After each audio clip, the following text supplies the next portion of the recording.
Hi everybody, this is Judy at Judy in the Kitchen. Today we're going to make a hearty split pea soup.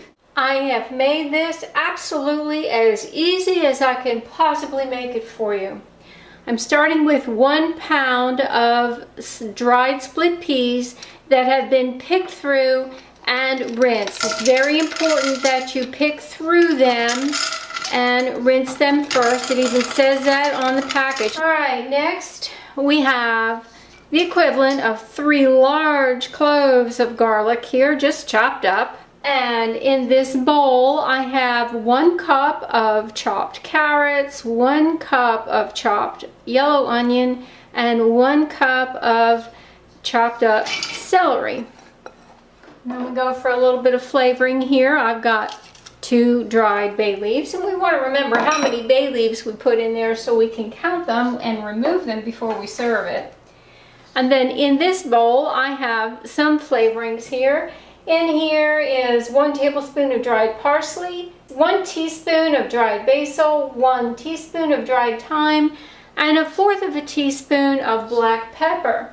Notice at this point I'm not adding any salt to this because we're going to be using a lot of vegetable broth, and I want this to cook for a little while before attempting to add any salt to it, just to make sure that we're okay. Now I have 8 cups of vegetable broth, homemade, and it's obvious that this is homemade because a lot of it is still frozen.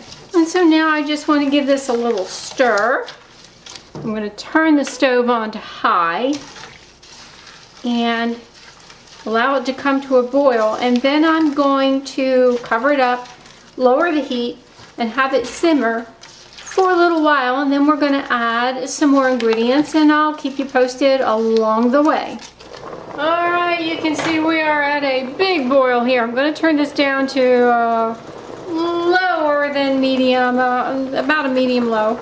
Stir it here, and I'm going to set my timer for 30 minutes and check at them. I might let it go for 45 minutes, and then we're going to add some other ingredients. We're going to taste it to see if we need to adjust the seasonings any, add some salt, that sort of thing.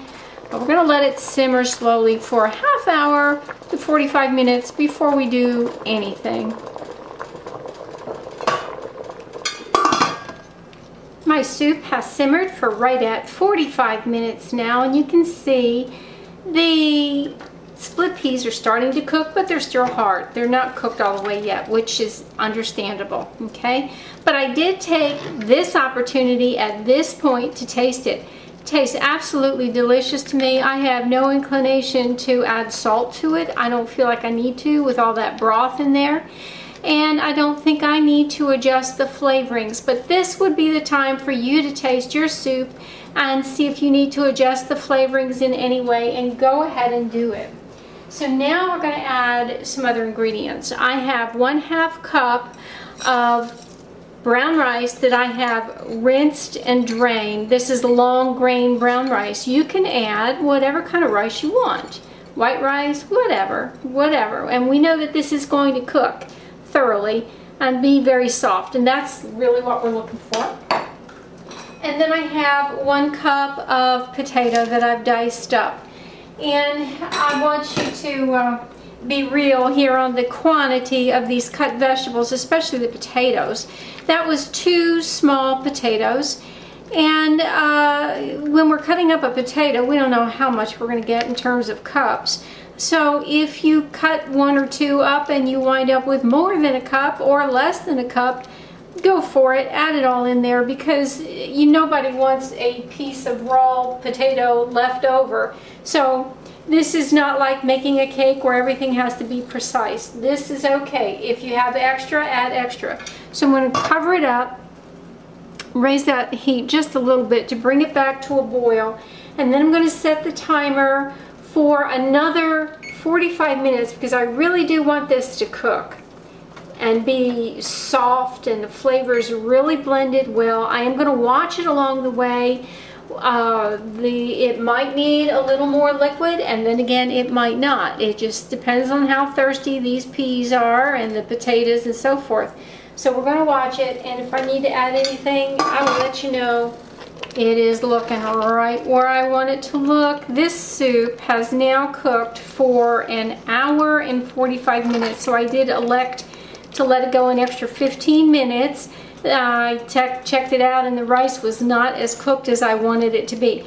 But it's starting to be blended together, which is really what I'm looking for. You can call this done now, which is what I'm going to do, or you could take it one step further and you could blend it up with an immersion blender or in small increments in a traditional blender. I like to chew food rather than just drink it down, so I'm opting to leave it just like it is. As you can see, I'm removing the bay leaves. That's an important thing to do. I'm going to turn off the heat, and I'm going to put some in a bowl so you can see what this looks like. Plate it up, but that is what I'm looking for. A hearty split pea soup that is delicious, and you can smooth it out if you want, or you can eat it just like it is. Here is our finished soup, and it is yummy. Well, the recipe is below. Give this a try sometime and let me know how it works for you. This is Judi at Judi in the Kitchen. Bye for now.